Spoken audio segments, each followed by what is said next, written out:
Iginiit ng Malacanang na hindi dapat itigil ang pagsusulong ng transparency at accountability kasunod ng panawagan ni Vice President Sara Duterte sa mga opisyal ng pamahalaan na ihinto ang pamumulitika at ituon ang pansin sa kaayusan, kapayapaan at kaunlaran ng bansa. Nauna rito, sinabi ni VP Duterte na ang tunay umanong layunin ng ilang opisyal sa panawagan para sa transparency at accountability ay ang kanilang sariling political interest. Bilang tugon, sinabi ni Palace Press Officer Undersecretary Claire Castro na ang dapat umanong pagsabihan ng Vice Presidente ay ang kanyang mga kaalyado. Abala raw kasi ang mga ito sa pamumulitika at pagpapakalat ng fake news laban kay Pangulong Ferdinand Marcos Jr. at sa administrasyon. Ayon kay Castro, bahagi ng mandato at obligasyon ng bawat public servant ang pagsusulong ng transparency at accountability. Tungkulin din umano ng Vice Presidente na sagutin ang mga aligasyong ibinabato laban sa kanya. Aniya, ang pagtatago ng katotohanan tungkol sa mga ito ay pagtataksil sa bayan. Binigyang diin din ni Castro na walang namumulitika sa usapin ng impeachment trial dahil nakasaad ito sa konstitusyon. Iginit pa ng palace official na nananatiling nakatutok si Pangulong Marcos sa pagpapanatili ng kaayusan, kapayapaan at kaunlaran ng bansa. Kasabay nito, kinwestiyon niya ang naging ambag umano ni VP Duterte sa malayuning ito. Sinabi rin niyang mas madalas umano itong magbakasyon at bumiyahe sa ibang bansa. Sa ibang balita, pinabulaanan ng Malacanang ang akusasyon ni Davao City Mayor Sebastian Baste Duterte na ginagamit ng administrasyon ang batas at burokrasya laban sa mga kalaban nito sa politika. Sa isang panayam sa The Hague, Netherlands, sinabi ni Mayor Duterte na ang impeachment case laban kay Vice President Sara Duterte ay umano'y naglalayong pigilan itong tumakbo sa pagkapangulo sa 2028. Tinawag din ng alkalde na abusado sa kapangyarihan ang administrasyon. Binanggit pa ni Mayor Baste ang pag-aresto kina Senator Rodante Marcoleta at dating kongresistang si Mike Defensor bilang halimbawa umano ng pagtrato ng pamahalaan sa mga kritiko nito. Mahirap talaga intindihin ang kilos ng gobyerno kung bakit may mga taong nakukulong ngayon. Kasi siyempre sila yung nasa kapangyarihan. Kung sino yung hindi sumunod sa kanila o ayaw sumunod sa kanila, paparusahan talaga nila yan. Wala tayong magagawa dyan. Meron ka talagang abusado na administrasyon. Bilang tugon, sinabi ni Undersecretary Claire Castro na hindi maaaring tumigil ang gobyerno sa pagpapatupad ng batas at hayaang makaligtas ang mga inaakusahan ng paggawa ng krimen laban sa bayan. Iginit ni Castro na sa halip na magbintang ng pamumulitika, dapat umanong direktang sagutin ang mga isyong ibinabato laban sa Vice Presidente. Tinukoy niya ang mga aligasyon ng umano'y maling paggamit ng pondo ng bayan at ang naging pahayag ni VP Sara tungkol sa pakikipag-usap umano sa isang killer. Binigyang diin din ni Castro na ang kapangyarihan sa ilalim ng Administrasyong Marcos Jr. ay ginagamit umano ng naaayon sa batas at hindi katulad ng nakaraang administrasyon. Idinagdag pa niya na ang pananakit sa isang sheriff na gumaganap lamang ng kanyang tungkulin ang ani ay tunay na halimbawa ng abuso sa kapangyarihan. Iginiit ng Malacanang na hindi dapat itigil ang pagsusulong ng transparency at accountability kasunod ng panawagan ni Vice President Sara Duterte sa mga opisyal ng pamahalaan na ihinto ang pamumulitika at ituon ang pansin sa kaayusan, kapayapaan at kaunlaran ng bansa. Nauna rito, sinabi ni VP Duterte na ang tunay umanong layunin ng ilang opisyal sa panawagan para sa transparency at accountability ay ang kanilang sariling political interest. Bilang tugon, sinabi ni Palace Press Officer Undersecretary Claire Castro na ang dapat umanong pagsabihan ng Vice Presidente ay ang kanyang mga kaalyado. Abala raw kasi ang mga ito sa pamumulitika at pagpapakalat ng fake news laban kay Pangulong Ferdinand Marcos Jr. at sa administrasyon. Ayon kay Castro, bahagi ng mandato at obligasyon ng bawat public servant ang pagsusulong ng transparency at accountability. Tungkulin din umano ng Vice Presidente na sagutin ang mga aligasyong ibinabato laban sa kanya. Aniya, ang pagtatago ng katotohanan tungkol sa mga ito ay pagtataksil sa bayan.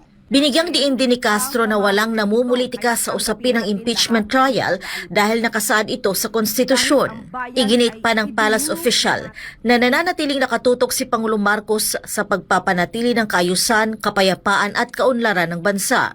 Kasabay nito, kinwestiyon niya ang naging ambag umano ni VP Duterte sa malayuning ito. Sinabi rin niyang mas madalas umano itong magbakasyon at bumiyahe sa ibang bansa. Sa ibang balita, pinabulaanan ng Malacanang ang akusasyon ni Davao City Mayor Sebastian Baste Duterte na ginagamit ng administrasyon ang batas at burokrasya laban sa mga kalaban nito sa politika. Sa isang panayam sa The Hague, Netherlands, sinabi ni Mayor Duterte na ang impeachment case laban kay Vice President Sara Duterte ay umano'y naglalayong pigilan itong tumakbo sa pagkapangulo sa 2028. Tinawag din ng alkalde na abusado sa kapangyarihan ang administrasyon. Binanggit pa ni Mayor Baste ang pag-aresto kina Senator Rodante Marcoleta at dating kongresistang si Mike Defensor bilang halimbawa umano ng pagtrato ng pamahalaan sa mga kritiko nito. Mahirap talaga intindihin ang kilos ng gobyerno kung bakit may mga tao nakukulong ngayon. Kasi siyempre sila yung nasa kapangyarihan. Kung sino yung hindi sumunod sa kanila o ayaw sumunod sa kanila, paparusahan talaga nila yan. Wala tayong magagawa dyan. Meron ka talagang abusado na administrasyon. Bilang tugon, sinabi ni Undersecretary Claire Castro na hindi maaaring tumigil ang gobyerno sa pagpapatupad ng batas at hayaang makaligtas ang mga inaakusahan ng paggawa ng krimen laban sa bayan. Iginit ni Castro na sa halip na magbintang ng pamumulitika, dapat umanong direktang sagutin ang mga isyong ibinabato laban sa Vice-Presidente. Tinukoy niya ang mga aligasyon ng umano'y maling paggamit ng pondo ng bayan at ang naging pahayag ni VP Sara tungkol sa pakikipag-usap umano sa isang killer. Binigyang diin din ni Castro na ang kapangyarihan sa ilalim ng Administrasyong Marcos Jr. ay ginagamit umano ng naaayon sa batas at hindi katulad ng nakaraang administrasyon. Idinagdag pa niya na ang pananakit sa isang sheriff na gumaganap lamang ng kanyang tungkulin ang ani ay tunay na halimbawa ng abuso sa kapangyarihan. Iginiit ng Malacanang na hindi dapat itigil ang pagsusulong ng transparency at accountability kasunod ng panawagan ni Vice President Sara Duterte sa mga opisyal ng pamahalaan na ihinto ang pamumulitika at ituon ang pansin sa kaayusan, kapayapaan at kaunlaran ng bansa. Nauna rito, sinabi ni VP Duterte na ang tunay umanong layunin ng ilang opisyal sa panawagan para sa transparency at accountability ay ang kanilang sariling political interest. Bilang tugon, sinabi ni Palace Press Officer Undersecretary Claire Castro na ang dapat umanong pagsabihan ng Vice Presidente ay ang kanyang mga kaalyado. Abala raw kasi ang mga ito sa pamumulitika at pagpapakalat ng fake news laban kay Pangulong Ferdinand Marcos Jr. at sa administrasyon. Ayon kay Castro, bahagi ng mandato at obligasyon ng bawat public servant ang pagsusulong ng transparency at accountability. Tungkulin din umano ng Vice Presidente na sagutin ang mga aligasyong ibinabato laban sa kanya. Aniya, ang pagtatago ng katotohanan tungkol sa mga ito ay pagtataksil sa bayan.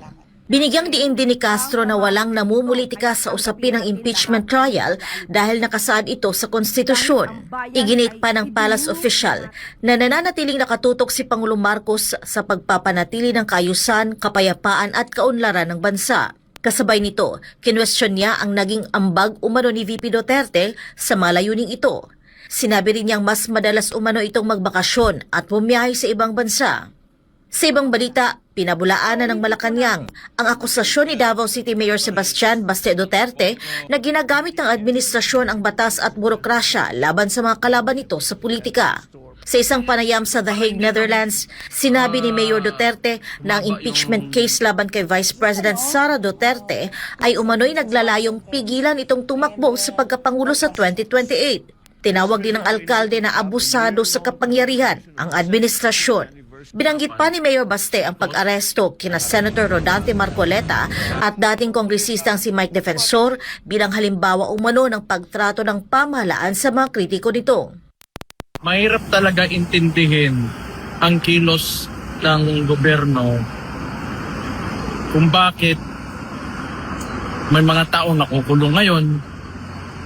Kasi siyempre sila yung nasa kapangyarihan. Kung sino yung hindi sumunod sa kanila o ayaw sumunod sa kanila, paparusahan talaga nila yan. Wala tayong magagawa dyan. Meron ka talagang abusado na administrasyon. Bilang tugon, sinabi ni Undersecretary Claire Castro na hindi maaaring tumigil ang gobyerno sa pagpapatupad ng batas at hayaang makaligtas ang mga inaakusahan ng paggawa ng krimen laban sa bayan. Iginit ni Castro na sa halip na magbintang ng pamumulitika, dapat umanong direktang sagutin ang mga isyong ibinabato laban sa Vice-Presidente. Tinukoy niya ang mga aligasyon ng umano'y maling paggamit ng pondo ng bayan at ang naging pahayag ni VP Sara tungkol sa pakikipag-usap umano sa isang killer. Binigyang diin din ni Castro na ang kapangyarihan sa ilalim ng Administrasyong Marcos Jr. ay ginagamit umano ng naaayon sa batas at hindi katulad ng nakaraang administrasyon. Idinagdag pa niya na ang pananakit sa isang sheriff na gumaganap lamang ng kanyang tungkulin ang anyay tunay na halimbawa ng abuso sa kapangyarihan.